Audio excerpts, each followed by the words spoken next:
I'm here today because I believe Facebook's products harm children, stoke division, and weaken our democracy. Explosive testimony from a former Facebook employee turned whistleblower.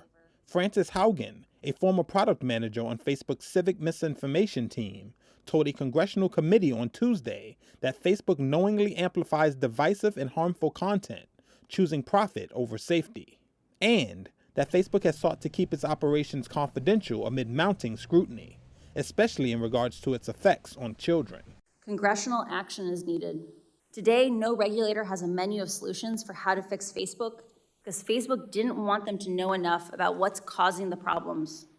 Lawmakers in both parties pounced. Its only real principle is profit. Mark Zuckerberg's going sailing and saying no apologies. Accusing CEO and founder Mark Zuckerberg of pushing for higher profits, while being cavalier about user safety. And they demanded that regulators investigate whistleblower accusations that the social media company harms children and stokes divisions.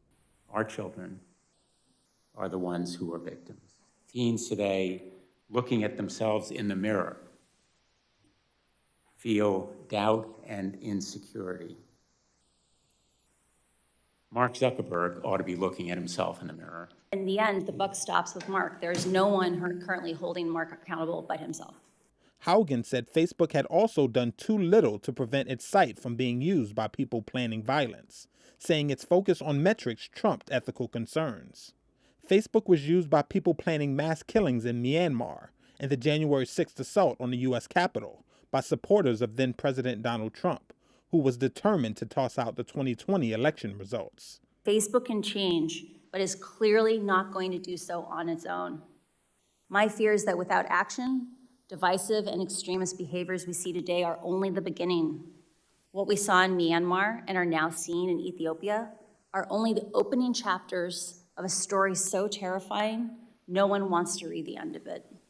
Haugen says Facebook has the tools to de-emphasize divisive content, but chooses not to use it to keep engagement high.